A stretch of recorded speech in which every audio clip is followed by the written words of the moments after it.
질문이 올라왔습니다. 최근에 이게 이제 뉴스로도 보도가 된 것으로 알려지고 있는데 장성철 평론가가 예. 김건희 여사 야당 대표에게 지난주 전화에 1시간가량 억울하다. 내가 뭘 그렇게 잘못했나? 너무한 것 아니냐? 감정적 토론을 했다고 하는데 이 야당 대표가 아마도 허나 계획신당 대표일까요? 근데 뭐 이재명이나 조국은 아닐 것 같은데. 그러니까 거기다 전화할 리는 없을 테고 네. 또 용해인 뭐 김재현 진보당에 전화할 리는 없겠죠. 거기도 아닐 것 같고. 그렇다면 허나 한때는 같은 당에 몸담았었던 허나 대표가 아닐까 싶은데. 김건희 여사는 그 전화질 좀 그만 좀 했으면 좋겠어요. 제발 좀. 그럼 이런 식으로 그럼 다 터져 나오거든요. 억울하다. 내가 뭘 그렇게 잘못했냐? 너무한 건 아니냐? 1시간 가량 감정적 토론을 했다라고 전해지고 있습니다. 물론 이제 확인을 해봐야 되겠습니다만 장성철 평론가의 발언입니다. 그거 다 흘러나오잖아 지금. 다 흘러나오니까 하지 말라고 그렇게 얘기를 했는데. 예. 아니 그거 뭐하러 그렇게 해요. 억울한 부분 분명히 있죠. 근데 억울한 부분이 있는데 그걸 푸는 방식이 문제라는 거거든요. 아하. 일단 특검 같은 거 진지하게 정권 초기에 받아버렸으면 끝나가지고 다 잊어버렸고 예. 그 이후로 이런 공세 못해요. 자 특검했는데 지난번에 특검했는데 말아 또 나온 거 있냐? 요번에 불기소 처분했잖아요. 나는 특검이 온다 하더라도 같은 결론을 낼 거라고 봐요. 검찰에서 봐줬다고 보지는 않거든요. 예. 그러니까 받았어야 된다는 거예요. 그럼 특검 가지고 뒤져가지고 했는데 나온 게 없네?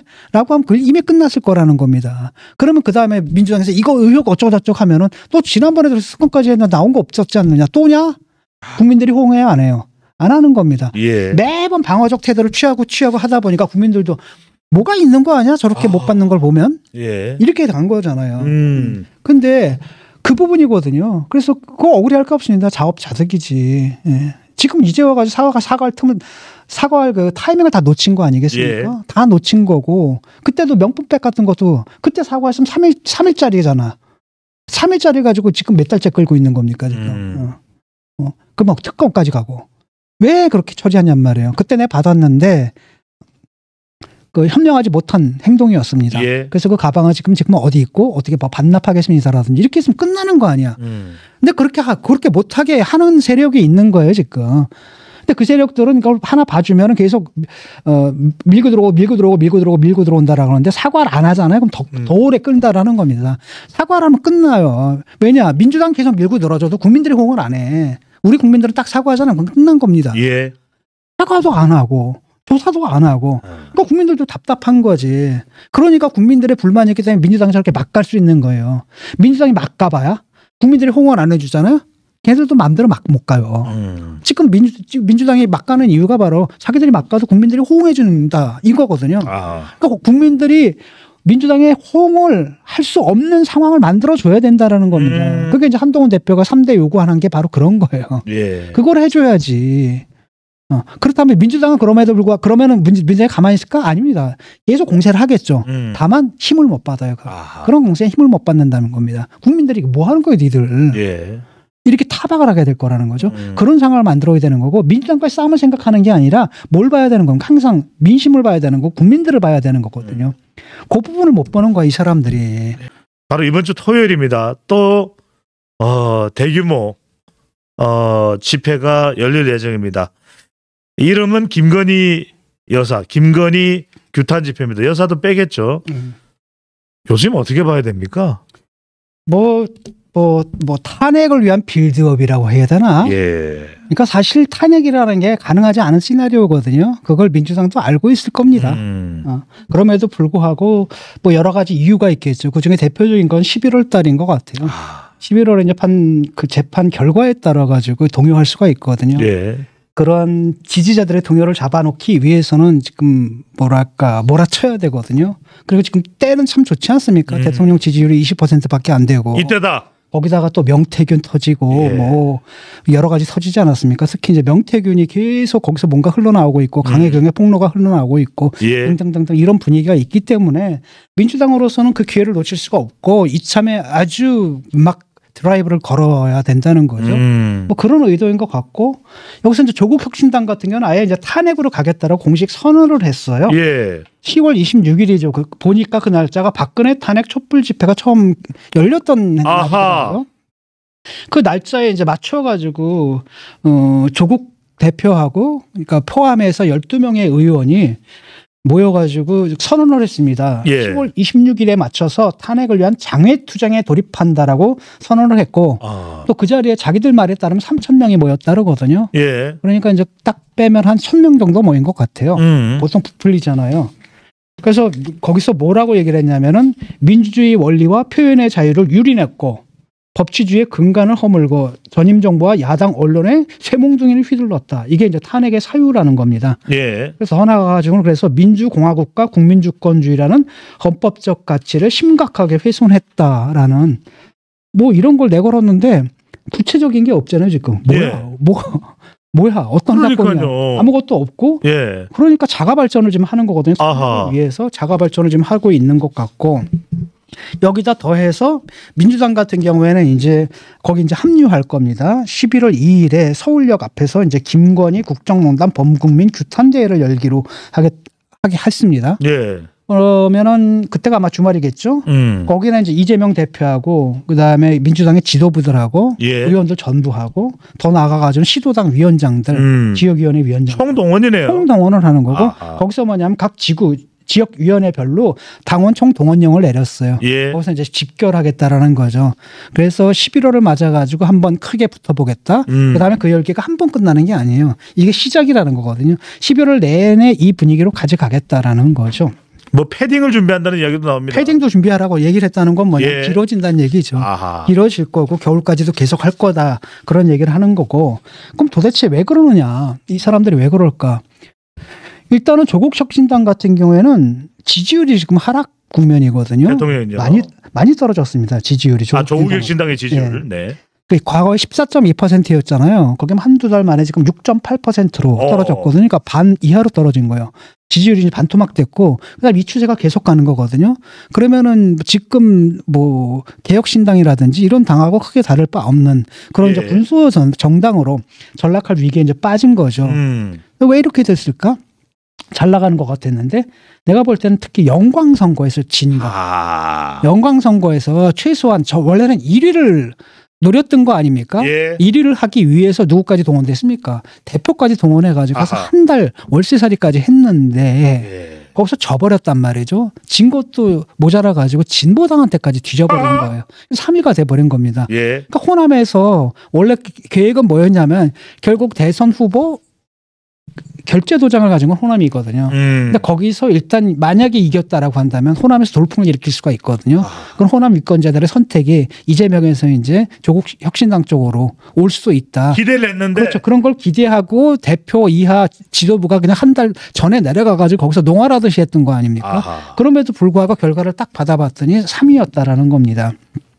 그 밖에도 뭡니까? 금정선거에서 패배했잖아요. 금정선거도 결국 어떻게 했습니까? 뭐 했어요? 그거 했지 않습니까? 단일화. 예. 단일화 했는데 거기서 민주당 후보한테 패한 거예요. 거기다가 조국 대표가 직접 내려가가지고 뭐까지 했어요. 유세까지 해줬거든요. 근데 거기서 아주 큰 차로 압도적인 차이로 패해버린 거예요. 총선보다 더 큰 차이가 났습니다. 총선보다 더 큰 차이로 지금 한동훈한테 패해버렸거든요. 이러다 보니까 이 지방 보궐선거 이 여파가 굉장히 큰 거예요. 여기서 자신들의 가능성을 입증하려고 했는데 성적표를 딱 받아보니까 너무 초라한 거야. 그러니까 이제부터 이제 주제 파악이 된 거죠. 그러니까 사실은 지난 총선 때가 굉장히 이상한 거였거든요. 뭐냐면 조국을 찍어준 게 조국이 좋아서 찍어줬다라기보다도 예. 민주당도 못 믿어서 이재명이 못 믿어와서 그렇다고 이제 뭡니까 국힘이나 윤석열을 찍을 수는 없잖아요. 그러다 보니까 그게 그냥 글로 가버렸던 거거든요. 그런 특수한 상황이 있었는데 그 상황이 이제 지나가 버린 거거든요. 지나가 버리니까 자기들의 이제 본래 몫이 이제 서서히 드러나고 있는 중이라는 거죠. 그러다 보니까 뭐입니까? 지금이라도 이제 지지층을 결집을 해야 되거든요.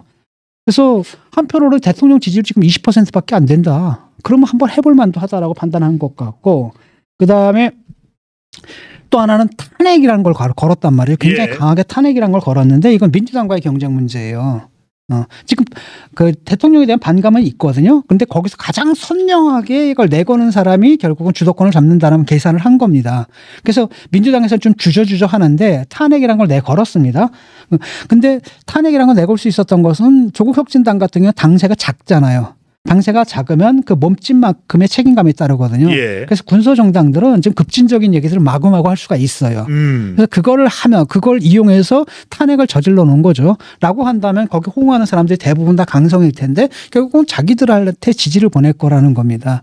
그러니까 결국은 민주당과의 관계 속에서 지금 대여 투쟁을 하는데 민주당과의 관계 속에서 민주당을 제치고 자신들의 이니셔티브 즉 주도권을 잡을 수 있다 이런 계산으로 탄핵을 딱 저질러 버린 거라는 겁니다. 질러 버린 거죠. 예. 근데 민주당 같은 경우에는 첫째로는 뭐냐. 일단 민주당 등치가 크거든요. 탄핵 같은 건 굉장히 중요한 거고 괜히 잘못 들어갔다가 나중에 역풍이 불 수도 있고 이게 뭐 될 수 있는 상황도 아니고 이런데 섣불리 발을 담글 수가 없거든요. 당이 크기 때문에 결정이 이렇게 경솔해서는 안 됩니다. 그런데다가 또 하나는 뭐냐면은 거기다가 따라 들어가게 되면 누구 따라 들어간 셈이 되는 겁니다. 조국혁신당 뒤따라 들어간 셈이 된다는 거죠. 그렇다면 이건 뭐야. 아니라는 거죠. 예. 그래서 조국혁신당은 이제 탄핵안을 발의하겠다라고 얘기를 하고 있어요. 윤종군 민주당 원내대표. 근데 거기에 대해서 윤종군 민주당 원내대표는 뭐라고 했습니까? 그냥 딱 잘랐죠. 오늘. 민주당은 지금 탄핵과 관련해서 계획을 세우고 있지 않다. 없다. 선을 딱 그어버린 겁니다. 예. 그러니까 민주당의 집회는 김건희 집회지 탄핵 집회는 아니다라는 거예요. 다만 민주당에서도 뭐냐 탄핵으로 갈 가능성은 열어두고 있는 거거든요. 가능성을 열어두고 있는 겁니다. 예. 문제는 뭐냐면 이게 실현 가능성은 없거든요. 별로. 없지만 혹시 알아? 또 명태균 여기서 뭐가 나올지 어떻게 알아? 이거라는 거죠. 그래서 민주당 같은 경우에는 어떻게 나갈 거냐면은 차근차근 밟아 나가겠다는 겁니다. 눈치를 봐가지고 일단은 김건희 이걸 통해서 집회를 통해 가지고 특검법을 통과시킨 다음에 특검에서 뭔가가 나온다라고 한다면 그걸 가지고 혹시 탄핵 거리를 좀 그 안에서 찾아볼 수 있지 않을까 예. 이런 기대감을 가지고 이것부터 좀 하는 것 같고. 아하. 네. 근데 이제 그에 반해서 조국혁신당 같은 경우는 좀 급하죠. 그래서 뭐라고 얘기했냐면 벌써 이제 탄핵안을 갖다 발의하는데 지들끼리 이제 발의하는 거거든요. 그러다 보니까 뭐 준비도 별로 안 되어 있고. 예. 아니 탄핵을 하려면 사유가 있어야 되잖아요. 그러니까요. 그러니까 마땅한 사유도 지금 없잖아요. 더군다나 조국 교수하면은 서울대 법대 교수니까 그걸 모를 리가 없을 텐데 그렇죠. 탄핵소추법을. 그러니까 딱 얘기 들어보면 굉장히 추상적인 얘기예요. 민주주의를 파괴했다. 뭐 국민주권주의랑 헌법적 가치를 심각하게 훼손했다. 근데 구체적으로 어떤 사안으로 예. 이게 없단 말이죠 지금. 그러니까 이게 사실은 탄핵안을 만들기 힘든데 그럼에도 불구하고 이 탄핵안이라는 게 진짜 탄핵을 한다라기보다도 뭡니까? 일단 자기들이 주도권을 잡겠다라는 그러니까 법률적 의미의 탄핵안이라기보다도 정치적 의미의 탄핵안이기 때문에 말이 되든 안 되든 간에 일단은 발의를 하겠다라는 거예요. 예. 그러니까 정말 허술한 거죠. 그러니까 거기서 뭐라고 얘기하냐면 결정적인 시기가 오면 안을 완벽하게 만들 텐데 조만간 초안이라도 공개할 생각이다. 그러니까 부랴부랴 지금 만들겠다라는 겁니다. 예. 그다음에 나중에 진짜 탄핵안은 결정적인 시기가 오면 이라고 얘기를 하고 있고 지금 급한 거예요. 일단 탄핵 발의라도 하고 보자. 그래가지고 그거를 다음 달 10일쯤에 초안 정도를 자기들이 발표할 거다라고 지금 얘기를 하고 있습니다. 예. 그래서 근데 그 윤종근 그 민주당 그 원내대표 같은 경우는 또 뭐라고 얘기했냐면은 예. 탄핵을 조국혁신당이 추진하는 것에 대해 민주당이 발맞춰갈 문제는 아니라고 본다. 이거 뭔 얘기예요? 딱 그 얘기지. 우리가 니네들한테 이 주도권 잡게끔 이니셔티브 잡게끔 우리가 허용하지 않겠다라는 겁니다. 예. 그러니까 우리는 너희들한테 주도권 이 싸움에서 대여투쟁에서 주도권을 넘겨줄 생각이 없다. 그리고 생각해봐라. 이게 바로 뭐냐면은 이재명이 썼던 전술이거든요. 사실은. 이재명이 그때 갑자기 성남시장 하다 갑자기 왜 떴습니까? 탄핵 그때 국면 때 촛불 국면 때 제일 먼저 탄핵을 얘기를 했거든. 그때도 뭐 정말 될 거라고 믿어서 한 게 아니라 그냥 질러본 거예요. 예. 질러버렸는데 실제로 그런 일이 벌어져 버린 거거든요. 그러니까 무슨 선구자처럼 돼가지고 거기서 정치적 자산이 생겨버렸다는 겁니다. 그러다 보니까 이재명이 이제 부상했던 그 대자비가 있기 때문에 민주당에서는 이걸 갖다 왜 조국한테 줘? 그래서 일단은 거래를 좀 두고 있는 거죠. 그러니까 조국혁신당에서는 조금 삐졌어요. 삐졌지만 그렇다고 어떻게 뭐 민주당하고 또 대판 싸울 수는 없는 게 또 조국혁신당의 입장이거든요. 예. 그래서 뭐라고 비판하냐면은 민주당이 탄핵에 소극적이다. 비판하는 거죠. 이거는 이제 강성 지지층들. 그러니까 민주당이 강성 지지층 그리고 이제 조국혁신당이 강성 지지층을 향한 거라는 거예요. 예. 알아 민주당 잘 못 싸우지 않느냐. 눈치 보고 있지 않느냐. 그래서 그 국민 여론을 함께 모아가도록 해야 된다. 쉽게 말하면 민주당과 우리 조국 혁신당이 손잡고 국민 여론을 즉 탄핵 분위기를 함께 조성해야 된다. 이렇게 얘기를 하고 있는 겁니다. 네. 그래서 그 황운하 같은 경우 그 원내대표죠. 그 예, 조국 조국 혁신당의 혁신당입니다. 원내대표인데 뭐라고 얘기를 하냐면 심리적인 탄핵은 지지율로 표현된다. 근데 지금 20% 아니냐. 심리적 탄핵 상태다. 그런데 심리적 탄핵 상태라는 건 하나 레토릭이지. 예. 법률적 현실은 아니거든요. 정치적 현실도 아니거든요. 하나의 레토릭에 불과해요. 수사학에 불과한 거예요. 예. 우리가. 야, 대통령 지지율이 정말 낮구나. 라는 표현하는 굉장히 급진적인 문학적 표현이다라는 건지죠. 근데 이걸 갖다 이 사람들 글자 그대로 예를 들어가지고 야, 배보다 배꼽이 더 크네. 그랬더니 정말 우리가 그 말의 뜻을 알잖아요. 근데 그렇게 지금 그 비유법을 갖다 현실로 지금 등치시키는 게 조국 혁신당이거든요. 그래서 그렇기 때문에 민심을 생각할 때 본격적으로 탄핵을 추진할 때가 된 것이다. 라고 하면서 뭐 11월 10일쯤에 우리가 초안 공개하겠다라고 좀 서두르고 있는데 예. 이게 될까? 사실 가능하지가 않거든요. 왜냐하면 황운하가 자기 입으로 직접 그래요. 헌재 판결에 따르면 대통령을 파면함으로써 얻는 헌법 소의 이익이 그로 인한 혼란이나 헌정 중단과 같은 국가적 손실을 압도적으로 누를 만큼 더 커야 한다. 그래야 탄핵이 예. 된다라는 겁니다.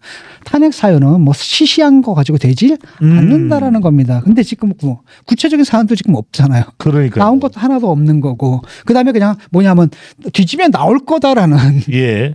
내가 볼 때는 별로 나올 것도 별로 없거든요. 나올 거다라는 이거 추정만 가지고 지금 사실도 없고. 그다음에 그 추정에서 만약에 그 추정이 실제로 사실이다 하더라도 예. 탄핵거리도 안 되는 거 가지고 아하. 일단은 질러버린다라는 겁니다. 그러니까 이거에 되면은 결국은 첫 번째로는 뭐냐면 국회 송관될 가능성이 있느냐? 없어요. 일단은 한동훈이 대통령하고 지금 싸우고 있다? 그러니까 될 수도 있지 않냐? 절대 말. 예. 한동훈 대표도 이번에 딱 까놓고 뭐라 그랬습니까? 윤석열 정권을 지키겠습니다라고 얘기해놨거든. 지금은 국정 운영에 방향을 놓고 싸우는 거지. 정권 물러가라. 여기에 우리가 동조해 줄 수는 없다라는 겁니다. 그리고 지금 보게 되면은 TK를 비롯해 가지고 대통령의 고정 지지층들이 좀 대통령으로부터 떨어져 나가고 있거든요. 근데 예. 이분들도 탄핵에 찬성할 거냐? 절대 그런 일은 일어나지 않는다라는 겁니다. 한 번으로 충분하다라는 거예요. 예. 그때 배운 교훈이 있기 때문에 절대 찬성하지 않는다라는 겁니다. 그다음에 이제 중도층은 어떠냐? 중도층은 지금 안저고 얘들 뭐 하는 거야? 완전 자가 발전하고 있네. 혼자서 자위하고 있는 놈사스럽게 이렇게 보고 있거든요. 시큰둥해요. 그렇기 때문에 사실 보수층이 합류할 수도 없고 중도층도 지금 관망 중이거든요. 예. 관망 중이라기보다도 약간 부정적으로 관망하고 있는 거예요. 윤석열 정권이 마음에 안 들지만 그렇다고 니들처럼 막 나가는 것도 아니지. 이게 중도층의 정서라는 거죠. 예. 라고 한다면 탄핵을 할 수 있는 추동력이라는 게 있어요, 없어요? 없어요, 국민들 사이에서. 그러니까 통과될 수도 없다라는 겁니다.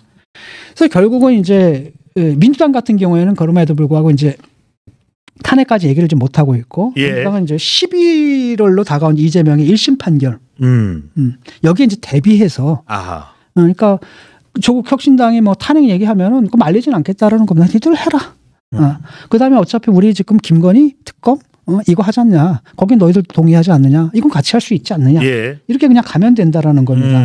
그래서 이 지지자들의 동요를 좀 막아야 되는데 그러려면 어떻게 해야 되냐면은 이 사람들을 갖다가 늘 정치적 흥분 상태로 몰아넣어요. 하하. 정치적 흥분 상태. 선동 상태. 그렇죠. 그래가지고 제정신 갖고 판단을 못하는 상태로 몰아넣어야 되거든요. 예. 그래서 그거 시동을 지금 걸고 있는 겁니다. 집회다. 11월 2일부터 하게 되면은 다 2주 후잖아요. 그다음에 또 한 달 후거든. 그러니까 그때 11월 한 달을 갖다 완전히 예. 뭐 김건희 한편으로 김건희 특검법, 김건희 뭐 국정농단 이렇게 걸고 예. 국정농단 이거는 바로 뭡니까? 거기에 뭐가 들어가 있는 거예요? 한마디로 탄핵의 명분, 빌미 이걸 찾겠다라는 의지가 좀 들어가 있는 거죠. 예. 요 정도만 민주당은 걸어놓은 거예요. 네. 거기 그렇다면 이제 조국 혁신당도 같이 할 거고 그래서 그 한 달 내내 쉽게 말하면 자기 당과 민주당과 그다음에 민주당의 당대표인 이재명에 대한 실망감. 예. 법원에서 판결이 나오게 되면 검찰 탓 못 하거든요, 이제는. 아니 법원의 판결인데. 그렇잖아요. 아니 만약에 검찰이 무리한 기소를 했다면 법원에서 무죄가 나와야 될 거고 이제까지 자기들 무죄라고 주장을 했거든. 그게 아니다라는 거예요. 라고 하면 흔들리거든요.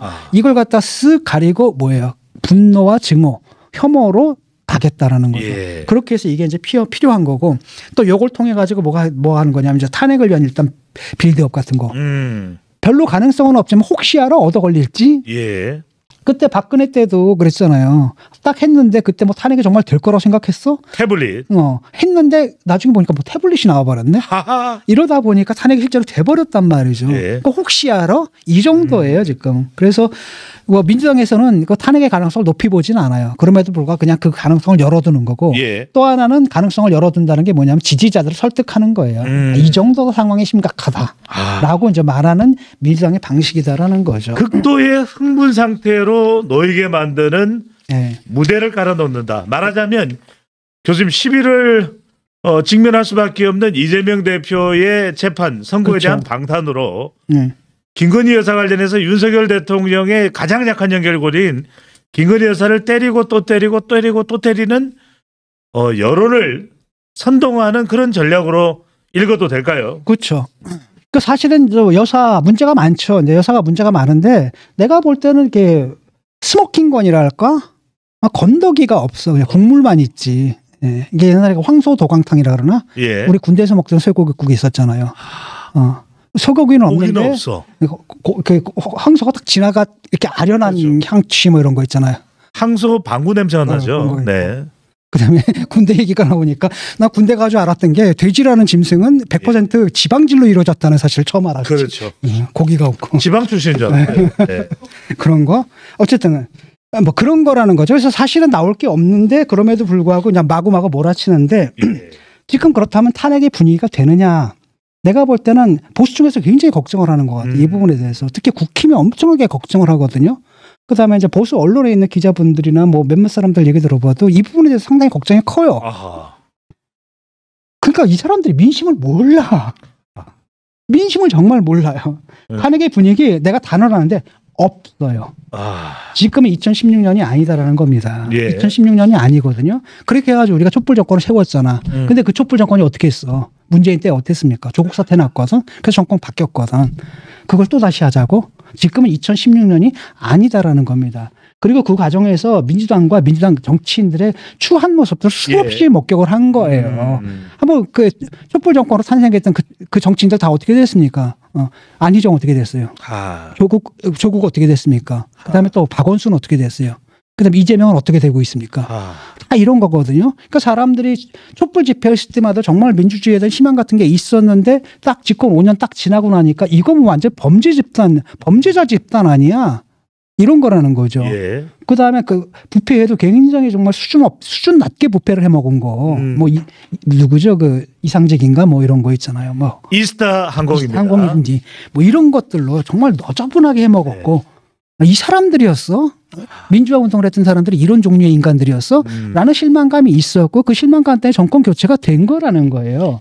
그래서 민주당과 민주당 정치인들의 추한 모습을 이미 목격을 했기 때문에 그 분위기가 없습니다. 다만 이제 대통령에 대한 실망감이 워낙 크기 때문에 예. 그 민주당이 거기서 이제 반사 이익을 취하는 것 뿐이거든요. 하지만은 그럼에도 불구하고 민주당에 대한 절망감도 그 못지않게 굉장히 깊어요. 그러니까 그들이 치고 나가는 탄핵 드라이브에 국민들이 동참할 가능성은 없고 거기에 동참하는 것은 오로지 누굽니까? 강성 지지층들밖에 없다라는 겁니다. 이번에 모인다 한들 조국 사태 때 뭐 몇십만 모였잖아요. 예. 초동에 예. 그 숫자도 못 모일 겁니다. 그 숫자도 못 모일 것 같고 다만 그렇기 때문에 결국은 지금 탄핵 분위기다라는 것은 소리만 요란하지 사실은 강성 지지층 사이의 현상이고요. 일단 중도층들은 여기서 거리를 딱 두고 있는 겁니다. 예. 윤석열 잘못했지. 하지만 너희도 아니야. 둘 다 잘못됐어. 이게 중도층들의 일반적인 심리적 태도거든요. 그다음에 두 번째로는 여기 보수층이 가담을 해야 돼요. 탄핵이 되려면은. 예. 근데 보수층이 가담할까요? 안 답니다. 일단 당대표가 탄핵이랑 나는 이 정권을 지키겠다고 얘기를 했거든요. 그다음에 다른 것은 특검법 같은 거 통과시킬 때 반란표가 나올 수는 있지만 탄핵에 관해서 반란표가 나올 수 있을까요? 예. 나는 그런 가능성 제로라고 보거든요. 아예 통과할 수도 없고 설사 통과가 된들 험지에서 인용될 수도 없고 이런 거라는 거죠. 다만 이제 제가 이제 오히려 문제 삼는 건 뭐냐면 그 보수층과 그 대통령실의 인식이에요. 예. 이것은 굉장히 추상적 가능성에 불과하거든요. 근데 이걸 갖다 현실적 위협으로 인식하는 경향이 있어요. 아하. 정말로 겁을 내는 것 같아. 무서워하는 것 같아 정말로. 그러니까 뭐 소뚜껑 보고 놀란 가슴 자라보고 놀란 가슴. 자라보고 놀란 가슴 소뚜껑 보고도 놀란다. 네. 근데 이건 자라가 아니라 소뚜껑이에요. 아. 소뚜껑이라고. 그러니까 근데 이게 뭐가 문제가 되는 거냐면 이걸 현실적 위협으로 인식을 하기 때문에 태도가 어떻게 되냐면 방어적으로 가는 거야 계속. 예. 방어적으로 가는 겁니다. 김건희가 지금 사과 못하는 거, 김건희 처리가 안 되는 이유가 바로 뭐였습니까? 그거였잖아요. 일단 사과하게 되면 탄핵으로 간다라는 거예요. 이 김재원 최고도 그렇게 얘기를 하더라고요. 김재원. 네. 김재원 최고도 그냥 방송에 나와서 바로 그냥 아무런 거리낌 없이 그 얘기를 하더라고요. 예. 황당하잖아요. 그 얘기가. 그러니까 이 사람들 인식은 뭐냐면 박근혜도 원래 사과를 했잖아요. 사과를 할 때부터 무너지기 시작해가지고 결국은 탄핵까지 갔다. 이게 그들의 논리예요. 아. 그러니까 탄핵 당하지 않으려면 일단은 사과부터 막아야 된다는. 그렇다면은 뭡니까 김건희가 왜 사과를 못했는지 알겠죠. 예. 아까 전화했을 때도 아. 사과하고 싶었대. 그래서 왜 못했느냐 그러면은 했더니 그 얘기를 하더라고. 김건희 여사도 그 얘기를 하는 거예요. 박근혜 때도 그러니까 사과 한 번 해가지고 점점 밀려가지고 탄핵까지 가지 않았느냐 이렇게 얘기를 해서 주위에서 말려서 내가 못했다라고 하거든요. 이거 사실 어떻게 보면 핑계죠. 본인도 일단 사과하기 싫었을 테고. 그다음에 주변에서도 그렇게 얘기해 주니까 너무나 내심 고마웠겠죠. 그러면서도 이제 자기 변명을 하고 이제 하려고 한동훈한테도 문자도 보낸 거야. 가서 그 얘기했죠. 나도 사과할 마음이 있습니다. 하지만 사과할 수 없습니다라는 얘기야. 예. 그게 결국은. 그러니까 한동훈이 그 문자 딱 보고 씹은 건데 그거 가지고 또 난리 봐가지고 쳤던 거 아닙니까? 그러니까 일단 탄핵에 대한 그 위협을 갖다가 이게 하나의 뭐랄까 비현실적인 시나리오거든요. 예. 이걸 갖다가 너무나 현실적인 위협으로 인식하다 보니까 방어적 태도로 일관해서 결국은 뭐냐면은 당이 뭐가 되는 겁니다. 당정이 뭐냐? 김건희 수호 집단이 되는 거예요. 그 다음에 그 당정에 있는 사람들은 그걸로 자기 이권을 챙기는 거죠. 여사한테 잘 보이고 여사님 말씀 잘 들으면 그렇죠. 여사 마음에 드는 거 하게 되면 그때 김대남도 그렇게 얘기를 하잖아. 너 그거 하면 우리 여사님이 안 들었다 놨다 할 거야. 이렇게 돼버리니까 그러면 이제 결국은 뭡니까 이재명이 민주당이 이재명 방탄하고 여기선 당정은 뭐 하겠냐면 김건희 방탄을 하고 있는 거예요 지금. 그러다 보니까 민심은 돌아갈 수밖에 없는 거죠. 예. 민심이 이제 뒤돌아서는 거고. 그러다 다음에 민심이 돌아서면 돌아설수록 이 사람들의 위기감은 더 커져요. 그러면 그럴수록 또 뭐가 되니까 방어 태세도 더 강해지고 이게 악순환 되는 거거든요. 그래서 결국 악순환 돼가지고 지지율이 지금 50%에서 시작한 지지율이 40대, 30%대, 지금 20%대, 지금 좀 있으면 10%대로 떨어질 가능성까지 있는 상태까지 와버린 거죠. 그래서 반면에 근데 문제는 뭐냐면 안심해야 되면 지금 시중 분위기는 차분하거든요. 그 지지층만큼 그렇게 극성스럽지 않습니다. 그래서 과거에 조국 집회에 뭐 수십만 모였는데 그런 분위기는 지지층 사이에는 있을지 몰라도 강성 지지층 사이에는 있을지 몰라도 일반적인 사회적 분위기는 아니고요. 또 조국의 경우 그때 수사받는 단계니까 이렇게 모여가지고 으쌰으쌰하면 뭔가 변할 수 있을 거라고 생각을 했던 거고 또 그럴 수도 있죠. 기소를 하지 말란 얘기니까. 그런데 지금 이재명 같은 경우는 뭐 하고 있습니까? 재판을 받고 있거든요. 모여서 뭐 떠든다고 될 문제가 아니라는 겁니다. 사법 시스템은 가고 있는 거고. 그러니까 민주당이 딱히 할 수 있는 게 없으니까 뭐 법관 탄핵이니 재판부 기피 뭐 입법이니 뭐 이런 짓들을 하는데 이게 사실 법치를 깨는 거잖아요. 흔들고 있죠. 삼권 분립을 깨는 행위고 이게 적어도 그 중도층한테는 이건 뭐 납득 오는 행태거든요. 니들 입법을 갖다 누굴 위한 입법을 하고 있느냐. 국민을 위한 입법을 하는 게 아니라 대표를 위한 입법을 하고 있지 않느냐. 이런 민주당의 이런 행태가 중도층을 사로잡을 수 있을까요? 아니다라는 겁니다. 중도층은 움직이지 않을 거라는 겁니다. 그러니까 안심해도 됩니다. 자, 이번엔 주제를 국민의힘으로 가보겠습니다. 왜냐하면 집권 여당 내에 또 김건희 여사와 관련된 부분을 지냈는데 중요한 의제가 있습니다. 바로 특별감찰관 임명과 관련된 부분인데 일단은 뭐 지금 여러 가지 내용들이 나오고 있습니다. 의총에 붙여서 투표를 한다 어쩐다. 또 대통령실에서는 당의 정체성을 생각할 때 북한 인권재단 이사 임명과 연계하지 않을 수 없다. 쉽게 생각해서는 안 되는 부분이다. 민주당의 경우에는 특별감찰관을 임명한다 하더라도 민주당이 주장하고 있는 특검법은 없애지 않을 것이다. 물러서지 않을 것이다. 참 꼬이고 꼬였습니다. 교수님 일단 어떻게 봐야 될까요? 그 특별감찰관이라는 게 사실은 이건 민주당에서 이걸 반길 것 같지는 않거든요. 문제는 뭐냐면 민주당에서 요구하는 것은 특검이에요. 특검인데 야 특검 간첩시키지 못하고 와가지고 특별감찰관 하나 달랑 들고 나타나서 뭐 하자는 거냐. 민주당에서는 아마 이렇게 얘기할 거라는 겁니다. 이건 뭐냐면 최소한이에요. 3대 요구가 있었죠. 첫 번째가 뭐였습니까? 대통령실에 인적 쇄신해라. 예. 안 하기로 했죠. 두 번째 여사 활동 중지해라. 앞으로 자제하겠다. 요 정도라는 거죠. 예. 근데 세 번째는 말하면 여사 리스크 수사협조해라. 예. 이거란 말이죠. 이것 몽땅 다 세 개 다 거절했단 말이죠. 그럼 남는 건 뭡니까? 그럼 앞으로라도 그런지 못하게 감시라도 좀 해야 되지 않느냐. 그래서 특별감찰관 얘기가 나온 거거든요. 예. 이게 사실은 국민들 눈높이에 볼 때도 턱없이 모자라요. 근데 그것조차도 안 하겠다는 겁니다. 웃긴 사람들은. 이거 해도 이미 그러니까 대통령실은 보니까 지금 흘러나오는 얘기가 뭐 사과도 할 수 있다 이렇게 얘기가 나오거든요. 이미 타이밍 놓쳤습니다. 계속 제가 얘기했잖아요. 몇 주 전부터. 예. 사과할 타이밍 이미 놓쳤다. 상황은 훨씬 더 악화됐다라는 거죠. 상황 확진화. 예. 이제 와가지고 사과 몇 마디 한다고 끝날 문제가 아니게 된 거라는 겁니다. 그런데도 벌써 이거 가지고도 아직도 이거 가지고도 싸움질을 하고 있는 거예요. 이게 이제 국힘이 정신 못 차리고 있다라는 겁니다. 예. 이게 왜 문제가 됩니까? 그러니까 특별감찰관을 왜 임명하는 거예요? 누굴 위해서 임명하는 겁니까? 대통령 자신을 위해서 임명하는 거예요. 예. 특별감찰관이 있으면은 여사가 항상 뭡니까? 감시망에 들어와 있는 거잖아요. 라고 한다면 안심하고 국정 운영을 할 수 있는 거 아니겠습니까?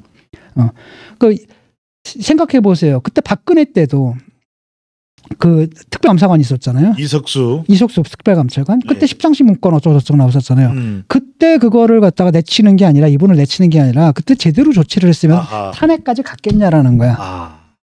안 갔지. 예. 그때 이미 나왔던 거 아니에요. 그 전에 조짐들이. 그게 특별감찰관의 임무거든. 그렇게 해가지고 정권을 수호하는 역할을 하는 게 바로 그거야. 레드팀이 돼가지고 예. 대통령실 안에서 레드팀이 돼가지고 그런 불미스러운 일들을 사전에 차단할 수 있게 만드는 게 특별감찰관. 내부 견제. 그걸 안 두겠대. 그다음에 거기다 조건을 걸어. 북한 인권법 인권재단 이사 어쩌고. 예. 이게 뭐 여당을 위해서 야당을 위해서 하는 거 아니잖아요. 자기들 위해서 하는 거거든. 두 번째는 뭐냐면 이게 법률상 임명하게 되어 있어요. 특별감찰관법이 있거든. 그런데 문재인 정권에서 안 한 거예요. 그 임명을. 근데 자기는 뭐라고 얘기했습니까? 하겠다라고 공약까지 한 상황이거든요. 예. 일단은 이게 법률 문제라는 거죠. 법이 있으면 지켜야 되는 거죠. 법제주의에 문제가 있는 거고. 세 번째는 뭡니까? 자기 공약상이에요. 자기가 하겠다고 한 거야. 근데 이제 와가지고 거기다 왜 조건을 다냔 말이에요. 이게 황당하다라는 거죠. 예. 그래서 김정혁 최고가 뭐라고 얘기했냐면은 공개 의원총회를 통해서 토론과 표결이 이루어지길 기대한다. 이거 무슨 얘기냐면은 니들하고 말 안 통한다는 얘기야. 니들하고 말 안 통한다. 예. 결국은 뭐냐면 여론의 압력을 넣겠다라는 거거든요. 벽창호 같다. 국민 대다수는 뭐라고 합니까?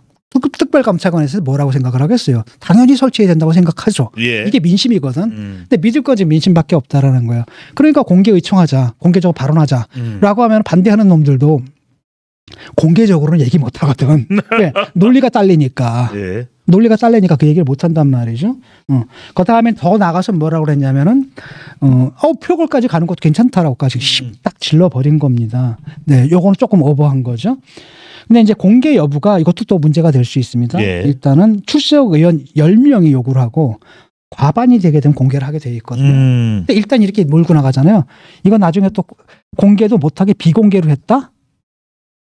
이러면 뭐가 되는 겁니까? 그 자체도 사실 모양이 안 쓰는 거거든요. 예. 아니, 니들 입장이 반대하는 입장이면은 떳떳하게 얘기해. 왜 그 얘기를 못 해? 뭐가 두려워서? 결국 뭡니까? 국민의 민심과 거꾸로 가겠다는 마음을 먹었기 때문에 공개하는 걸 두려워한다는 얘기잖아요. 그게 또 한번 입증되는 거라는 거죠.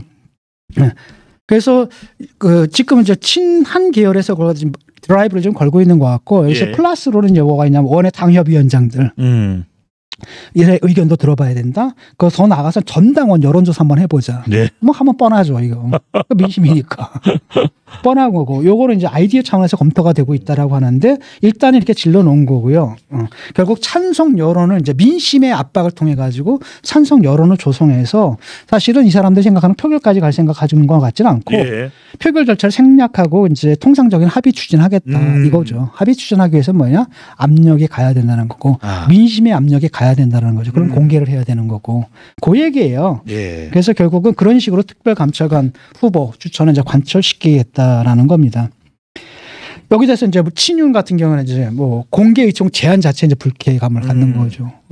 그렇잖아요. 그렇죠. 자기들은 이제 반대해야 되는데 반대하게 되면 국민들이 다 볼 거거든. 쟤 무슨 예. 얘기하는지. 그렇잖아요. 발언하는 걸 다 들으면 욕을 또 먹겠지. 그러니까 여기 대해서 그 자체가 분열의 시도라는 등 뭐 공멸로 뭐 이런 얘기를 논의할 가치가 없는 꼼수라고 얘기를 했던 거죠. 다만 이제 표결로 갈 경우에 이제 어떤 문제가 있냐면은 이게 이제 분열이 그러니까요. 그러니까 친윤과 친한이 흔히 이제 언론에서 얘기되는 친윤과 친한의 갈등, 개파 갈등이다라는 게 공식화된다는. 뭐 분당 이야기까지 나올 정도입니다. 분당까지는 가지 않을 겁니다. 예, 분당까지는 가지 않을 것 같은데 그게 이제 아무래도 부담스러울 거라는 겁니다. 그래서 지금은 일단은 뭐죠, 한동훈 대표가 좀 몰아치는 것 같아요. 그래서 압력을 좀 가하는 것 같고 압박을 예. 좀 가하는 것 같고 그 전에 그래서 한동훈 대표하고 그 다음에 추경호 원내대표가 그 곽유택 의원의 말에 따르면 뭐 물밑 접촉 중이라고 하거든요. 그안에서 양당 간의 결정을 좀 내야 될 것 같습니다. 이게 표결로 가서는 이제 안 된다는 분위기는 저 친윤도 있고 친윤도 예. 좀 있는 것 같아요. 아하. 표결까지는 가지 말자. 예. 그러면 좀 알아서 하자라고 하는데 만약에 의총을 했는데 비공개로 하고 거기서 무산을 시켰다? 그럼 어떤 일이 벌어질까? 이런 문제라는 거예요. 지금 이게. 한심한 거죠. 아직 이런 거 가지고 싸워야 되느냐라는. 한심한 거죠. 예. 하여튼 지금 여론상으로 가면 특별감찰관 관련해서는 국민 여론의 지지를 받고 있다. 이렇게 볼 수 있을 텐데 그래도 의총 투표로 가는 건 좀 부담스럽겠죠, 교수님? 그렇죠. 아직까지는 거기 부담스러운 거죠. 네. 그래서 이걸 관철시켜내면은 한동훈 대표 같은 경우 일단 이걸 관철시켜내게 되면 이제 당에서 지도력을 인정받는 거고 관철시켜내지 못할 경우에는 사실 관철시켜내기 힘들 거라는 생각이 들거든요. 이 사람들 네. 태도를 보면. 그러면 뭐냐 명분을 또 얻는 거죠. 아하. 명분을 또 하나 이제 얻는 거고 물론 지도력이란 측면에서는 의문부가 또 한 번 붙겠지만 그럼에도 불구하고 명분을 또 한 번 얻는 것이고 그래서 제가 볼 때는 저쪽 그 반응을 볼 때 이거 무산될 것 같거든요. 예. 그렇다면 남는 건 딱 하나밖에 없는 거죠. 아하. 특검으로 가는 수밖에 없다는 거예요. 아. 특검으로 가는 수밖에. 이건 뭐 자동으로 가게 되는 거죠. 그 예. 분위기로. 그러니까 또 그 사람들은 무슨 생각을 하는지 모르겠어요. 이른바 친윤이라고 하는 사람들은 도대체 무슨 생각을 하는 건지 모르겠고 또 그다음 무슨 대안을 갖고 있는지 모르겠거든요. 그런 식으로 해가지고 대통령 여태까지 대통령 똘마니 짓 해가지고 대통령 박수치고 딸랑딸랑딸랑 위대하십니다. 그렇게 해서 아부하는 분위기 만들어서 예. 지지율이 어떻게 됐습니까? 5, 4, 3, 20.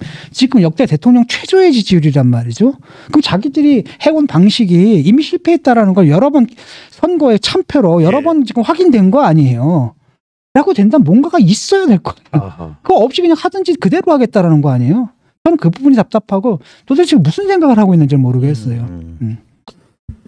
물론 윤석열 대통령이 부산 범어사를 방문해서 돌을 맞아도 가겠다라고 이야기를 했습니다만 아주 구체적인 내용은 나오지 않았습니다. 오늘 또 윤석열 대통령이 의료개혁 갈등과 충돌에 대해서도 정부에 안을 내놓았지만 아직까지는 그다지 여야 의정협의체 또는 의료계의 긍정적 반응이 나온 것으로 보지는 않는데 문제는 교수님 민주당에서는 특별감찰관 해도 자기네들은 민주당은 특검법 김건희 특검법을 가겠다라고 이야기하는데 이 부분은 그러면 계속해서 해소가 안 되고 갈 수밖에 없는 상황이네요. 그거는 민주당에서 뭐 안 받을 것 같다는 느낌은 들거든요. 예. 그러니까 사실은 특검법도 하고 이것도 하라. 두 개 다 주장하고 그 중에 하나는 너희들도 주장하는 거니까 하자 이렇게 나가면 참 좋을 텐데 예. 이번에 이제 만나지 않습니까 한동훈 이재명이.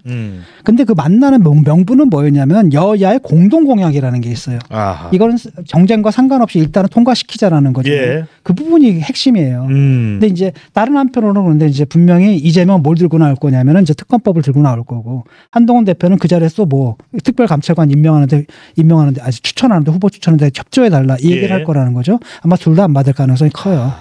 근데 그거와 상관없이 민생 부분 있죠. 민생 공동 공약 한번 확인하고 그것만 통과시킨다 하더라도 전 나쁘지 않다고 보거든요. 예. 이거는 합의되지 않을 가능성이 큰데 서로 이제 부담인 거예요.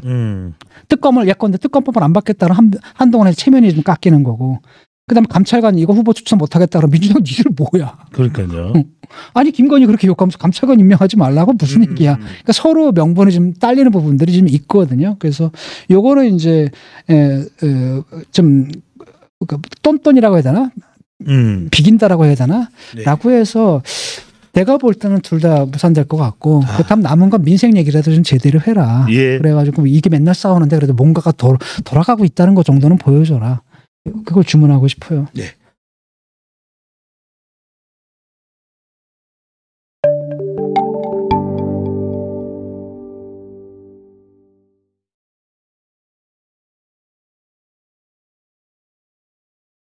자, 한동훈 대표입니다. 한동훈 대표가 이제 대표로 취임한 지 이제 100일이 다가오고 있습니다.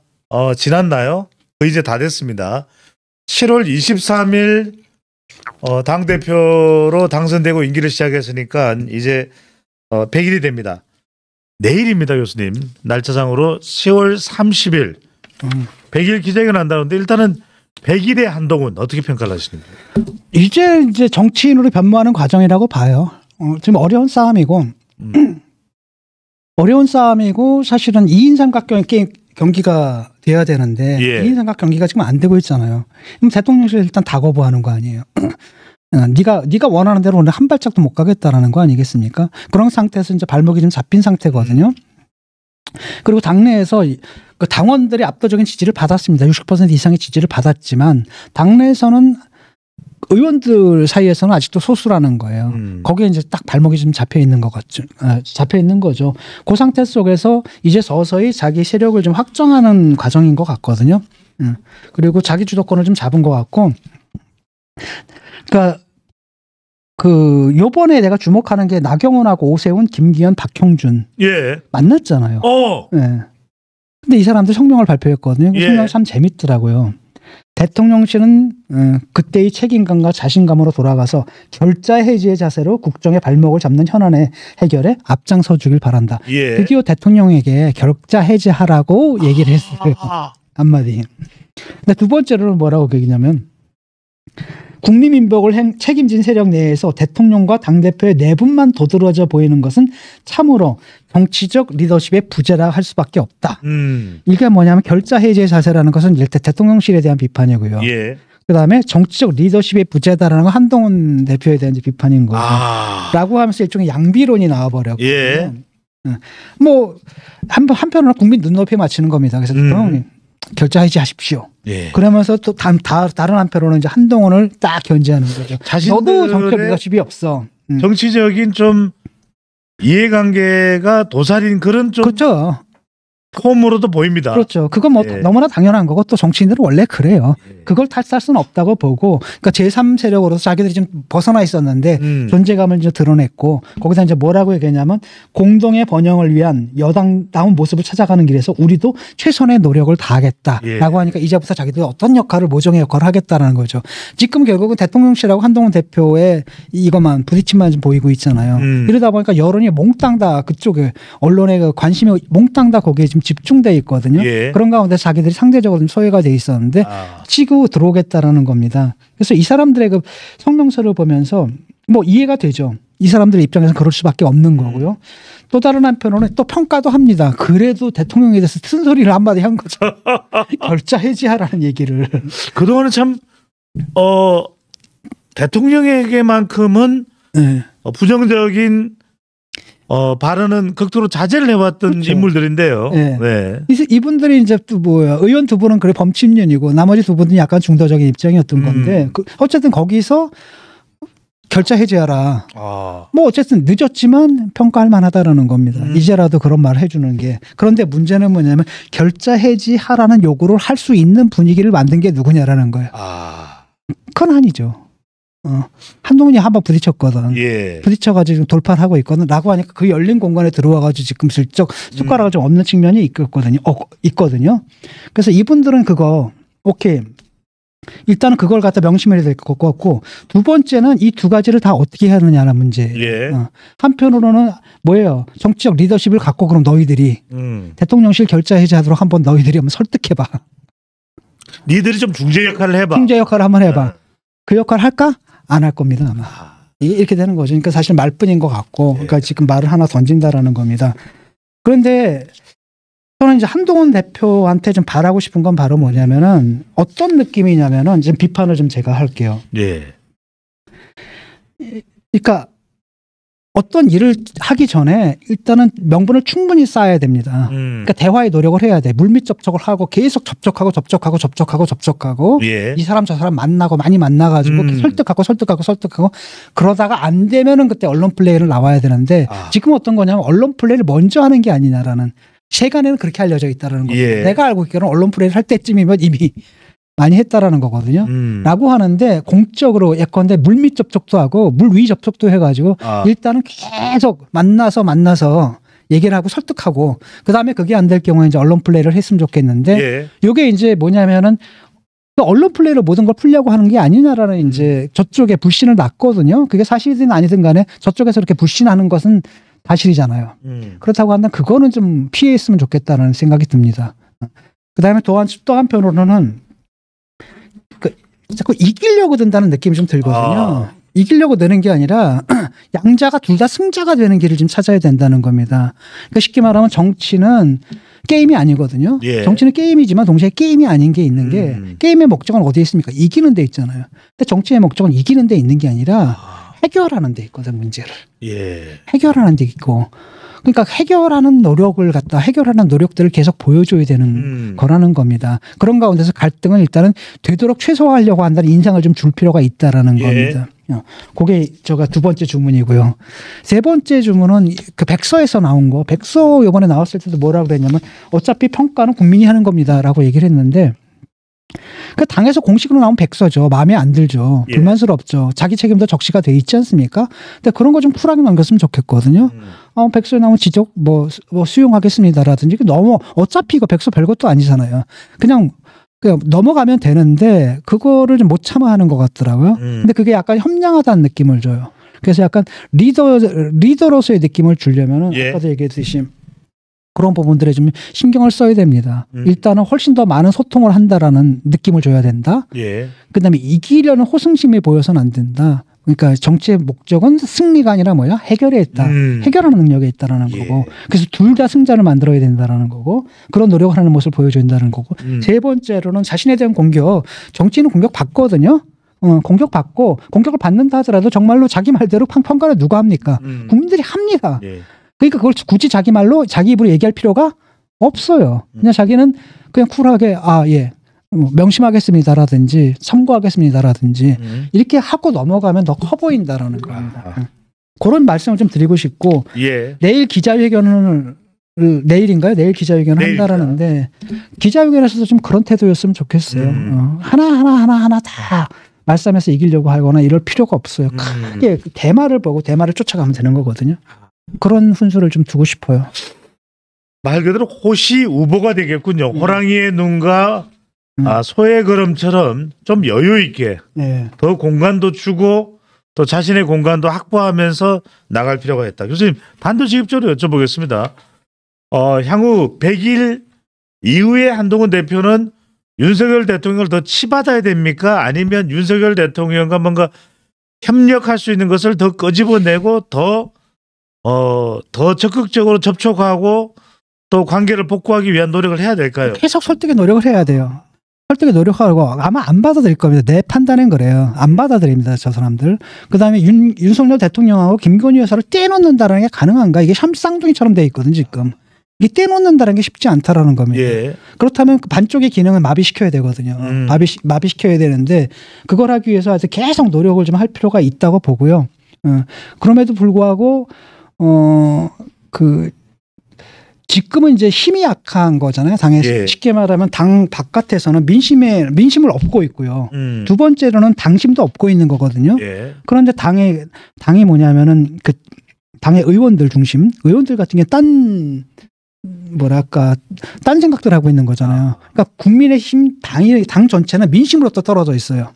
그리고 국민의힘 의원들은 당심으로부터도 떨어져 있다는 거예요. 지금 이중으로 떨어져 있는 거죠. 민심으로부터 떨어져 있고 당심으로부터 떨어진 이 세력들이라는 거죠. 그러니까 이 세력을 갖다 지금 완전히 장악을 못 하고 있거든요. 자기가 대표로서 그래서 이제는 서서히 뭐랄까 사람들 만나서 그 중도적인 위치에 있는 사람들 만나서 설득해서 자기 편으로 만들어야 돼요. 예. 자기 편으로 만드는 작업들을 좀 해가고 그런 힘이 있을 때 비록 대통령실과도 대등하게 만나서 대등한 요구를 할 수가 있게 되는 거거든요. 이게 만약에 힘이 있었을 때는 대통령실에서 그렇게 모욕적으로 아니 책상에 딱 앉혀놓고 저쪽 구석 앉아 홀대하지는 않았을 것이다. 그때는 못할 거라는 겁니다. 그렇기 때문에 일단은 그게 굉장히 중요하다고 봅니다. 예. 그래서 지금은 뭐 공개적으로 대립하고 이럴 필요는 없다고 보고 분명히 뭐 싸울 부분은 싸워야 되겠지만 일단은 싸운다 하더라도 일단 최대한 설득하는 노력들을 보여주고 그다음에 대통령을 설득하는 노력뿐 아니라 당내 반대 세력들을 설득하려는 이런 노력들을 예. 정말 어려운 환경 속에서도 정말 힘들게 하고 있구나라는 그런 모습들을 좀 보여주고 그걸 통해 가지고 자기 사람들 계속 얻어 나가야 되는 겁니다. 예.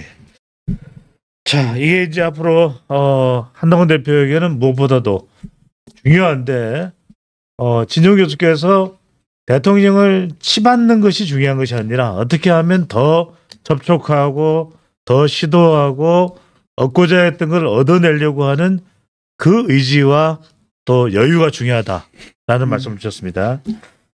끝으로 뭐 총선 백서 이야기를 조금 할까요, 교수님? 그렇죠. 총선 백서 이거 결국은 뭐 나왔네요. 예. 뭐 누구 때문에 늦어지니 하는데 이게 최고위원회에 올라가가지고 의결이 돼가지고 결국은 좀 나왔거든요. 예. 근데 뭐 내용 보니까 별거 없어요. 그래서 애초에는 뭐였냐면 친윤 측에서 이제 한을 공격하기 위해서 이걸 준비한다는 얘기가 있고 그게 이제 오해인지 아니면 사실인지는 모르겠지만은 그때도 적어도 이철규 그다음에 그 밑에 이제 조정훈 예. 그리고 조정훈은 이철규가 데리고 온 사람 아닙니까? 그다음에 그때 말 참 얄밉게 했었죠. 그래서 이제 우려를 했는데 나온 걸 딱 보니까 물론 이제 한동훈 대표의 입장에서는 양비론이 마음에 안 들겠죠. 근데 전반적으로 양비론이에요. 예. 근데 아시지 않습니까? 우리가 볼 때는 요번에 그 총선 대패 참패의 원인은 그때 7대1인가 그랬잖아요. 당정이 아니라 예. 정 쪽에. 그렇죠. 예. 거기가 7이었단 말이죠. 여기 이쪽은 1이었고 그런 가운데 이게 이제 거의 반반 대등하게 이렇게 묘사를 하다 보니까 한동훈 대표는 굉장히 불만이 좀 있을 수밖에 없는 거죠. 근데 어쨌든 근데 이것도 보게 되면 내용을 보게 되면은 뭐 할 얘기는 다 했습니다. 불안정한 당정 관계로 국민적 신뢰가 추락된 게 이게 가장 큰 원인이다. 예. 그래서 일단 양비론적 평가를 한 거죠. 불안정한 당정 관계. 사실 근데 불안정한 이 당정 관계를 누가 만들었냐라는 거예요. 비대위원장 시켜놓고 나가라고 하는 게 누굽니까? 그렇죠. 그다음에 선거 좀 하려니까 이것 좀 해주세요. 이것 좀 해주세요. 이것 좀 해주세요. 예. 이거 다 거절한 게 누구였습니까? 그쪽이었단 말이죠. 그다음 선거 중요한 대목마다 사고 친 게 또 누구였습니까? 자기들이었거든요. 근데 이렇게 표현되니까 양비론으로 표현되면 한동훈 대표로서는 좀 억울하죠. 이건 뭐냐 이런 생각이 들 수가 있을 겁니다. 그래서 보니까 그 총선 참패의 원인 그 총선을 가서 지배해서 이슈가 뭐였느냐 하면 이종섭, 황상무 그 이슈였어요. 그 8.9야 1위야. 그다음 2위가 뭡니까? 대파 논쟁이에요. 3위가 뭡니까? 김건희입니다. 김건희 명품백. 예. 그다음에 또 하나가 있는 게 또 하나가 뭡니까? 그 의정 관계. 예. 의료 그거지 않았습니까? 예. 결국은 뭐냐면 이게 다 대통령과 여사 대통령실 발이라는 거예요. 이 이슈들이 이런 선거를 치를 수 있었겠냐라는 거죠. 예. 그 다음에 또 다른 한편으로는 국민의힘이 일관된 선거 전략을 세우지 못했다라고 하면서 그 지적하는 바도 그 부분을 얘기하고 있거든요. 하여튼 친윤 그룹이 득세했다. 그 다음에 김건희 여사를 둘러싼 각종 논란 등으로 공정과 상식의 이미지가 사라져버린 게 사실이다. 이 정권의 그 유일한 정치적 자산이 뭐예요? 저쪽이 엄정하게 법의 칼날을 엄정하게 된다는 예. 거죠. 이쪽 저쪽 가리지 않고 사람에 충성하지 않고 저쪽 칼날 엄청하게 됐는데 나한테는 대지 마. 이러면서 사실 정권을 갖다 지탱하던 그 상징 자본이 정치적 자산이 날아가 버린 거 아니겠습니까? 네. 그것도 결국 누가 한 겁니까? 그쪽이라는 거죠. 그래서 근데 이제 양비론이 이제 문제인 게 그 문자 파동 같은 경우도 결과적으로 볼 때 본 이슈에 대해 비대위원장과 대통령실 모두 적절한 대응에 실패했다. 이것도 양비론으로 돼 있거든요. 예. 이런 것들이 이제 좀 기분이 나빴을 것 같고 한동훈 대표의 이제 책임으로 돼 있는 부분들은 뭐냐면은 운동권 심판론, 그다음에 이조 심판론. 예. 이거는 이 지적은 받아들여야 됩니다. 저 처음에 저게 이거 나왔을 때 저도 뭐랄까 김경률 그때 비대위원장이었죠. 문자 보냈거든요. 선거 지겠다 이래가지고. 아, 기억납니다. 그래서 그게 사라지고 그 다음에 뭐였냐면은 격차. 얘기가 나왔다가 예. 나중에 뭐가 되냐면 막판에 이게 또다시 운동권 심판론, 이조 심판론으로 가버렸거든요. 그러니까 저쪽에서 정권 심판론 나니까 이렇게 맞대응을 했는데 그때는 뭐냐, 뭐 이해는 돼요. 왜냐, 보수 아성까지 흔들렸거든요. 저 부산까지. 그러다 보니까 부랴부랴 거기라도 결집시키느라고 그런 얘기를 한 건데 일단은 사실 그다지 좋은 태도는 아니었다라는 거죠. 그다음에 시스템 공천이 미비했다. 근데 시스템 공천을 처음으로 한번 이번에 해본 거잖아요. 예. 그게 완벽할 수는 없겠지만 그럼에도 불구하고 시스템 공천을 했다는 것도 큰 의미가 있는데 이것도 사실은 이게 또 어떤 측면에서 지적할 만하지만 어떤 면에서 좀 억울한 측면도 있을 것 같고 한동훈 대표한테도 여의도 연구소가 여기에 대한 불만은 분명히 있었던 것 같아요. 왜 우리 여론조사 결과를 안 보여주느냐 여기에 대한 불만들이 좀 있었거든요. 그다음에 그 여론조사 결과가 그렇게 정확하지가 못했다라는 겁니다. 이런 거 좀 되짚어 봐야 되는 겁니다. 네. 그다음에 네 번째도 문자 파동 이런 것들이 이제 한동훈 책임으로 가고 있는데 어쨌든 한동훈 대표가 마음에 안 든다 하더라도 이런 지적들은 겸허하게 좀 돌아볼 필요는 있습니다. 예. 그게 없어 보이는 게 아니라 더 커 보이는 거거든요. 더 커 보이는 거고 그런데 거기에 대해서 평가는 백서가 아니라 국민이 하는 것이다. 맞아요. 근데 그 얘기를 갖다 한동훈 대표 본인이 할 필요는 없다라는 겁니다. 밖에 사람들이 떠들어 주는 거지. 예. 뭐, 나 같은 사람이라든지 아니면 논객이라든지 이런 사람이 떠드는 본인이 얘기해서는 안 된다는 겁니다. 예. 그러니까 본인은 뭐라고 얘기하냐면 겸허하게 받아들이겠다 지적들 이렇게 가야 된다는 거죠. 알겠습니다. 교수님 결론적으로는 총선 이후에 문제를 해결하려고 했던 것이 이혼한 갈등이 빚어지면서 총선 백서마저도 양비론으로 또 전환이 됐고 백서에 김건희 여사 이름이 무려 23번이나 등장한다는 것은 역시 김건희 여사 논란을 어떻게 수습하느냐가 지금 당정 최대 현안이 됐는데 아까도 우리 게시판에 진 교수님의 묘한 좀 신의 한 수를 여쭤봐달라. 어떻게 됩니까? 또 다른 수는 없어요 지금. 네. 대통령실의 태도는 완강한 것 같거든요. 이번에도 인적 쇄신하라 했더니 집단 행동하려고 했어요 이 사람들이. 한동훈 대표한테 구체적으로 뭐가 문제인지 얘기해달라 뭐 이런 식으로. 그러니까 황당한 거죠. 예. 그러니까 대통령의 문제도 딱 그거거든요. 아니 쟤들이 무슨 법적으로 문제가 있어 없어? 없잖아. 근데 왜 물러나라 그래. 매번 그랬어요. 그때도 뭡니까 지금 2주년이잖아요 이태원 참사. 예. 그때도 안전을 책임진 게 누굽니까? 행안부 장관이 행정안전부잖아요. 근데 그런 사고가 났는데 행안부 장관 법적으로 책임질 없으니까 그 자리에 앉히고 이랬단 말이죠. 이러니까 국민들이 돌아서는 거거든요. 지금도 그걸 얘기를 하고 있는 거예요. 그때 그 말 딱 듣고 또 뭐 으쌰으쌰 가지고 뭐 성명을 내려고 했다나 뭐 이런 식이거든요. 그래서 나는 이게 바뀔 것 같지는 않고 그래서 어차피 근데 문제는 뭐냐면 시간은 누구 편입니까? 한동훈 대표 편이라고 봐요. 예. 왜냐하면 임기 지금 절반 돌 거 아닙니까? 돌면은 이제 계속 대통령의 힘은 빠질 수밖에 없고 지금이야 사람들이 그쪽에 줄 서 있지만 시간이 지나면 지날수록 이제 다른 줄을 설 수도 있게 된다는 거죠. 그래서 한동훈 대표 같은 경우는 이제 자기 그걸 쌓아가야 됩니다. 일단은 뭐냐 지금 정치 초짜였잖아요. 예. 정치 초짜라서 지금 정치 지도자로 학습 중이거든요. 학습 중인데 거기서 자신이 발전하는 모습들을 보여줘야 되는 겁니다. 일단 가장 중요한 게 비전이에요. 비전. 이 나라를 어떻게 끌고 갈 것인가에 대한 큰 비전이 있잖아요. 예. 그 비전을 갖다 지금 제시하는 게 지금 굉장히 중요하고 두 번째로는 당에서 이제 자기 영향력을 그러니까 리더십을 확보해야 됩니다. 지금 당이 지금 이중 상태잖아요. 당대표하고 원내대표가 있는데 이게 무슨 같은 원래 원내대표는 당대표 밑에 있어야 되잖아요. 근데 지금 이렇게 돼 있단 말이에요. 지금. 예. 그다음에 오히려 위로가 있어요. 왜? 대통령실 업었기 때문에. 뭔가 전도됐잖아요. 그걸 역전시켜서 당정 관계를 좀 원상 회복시켜야 됩니다. 그 길로 가는 수밖에 없습니다. 그리고 그거는 당장 해결될 건 아닙니다. 당장 해결될 건 아니고 아마 대통령실에서 어떤 수습책이라고 내놓을 텐데 저 사람들 뻔합니다. 그거 내놓으면 더 열받아요 국민들. 분명히 국민들 더 열받을 겁니다. 그 생각밖에 못해요. 이런 상황인 걸 아셔야 됩니다.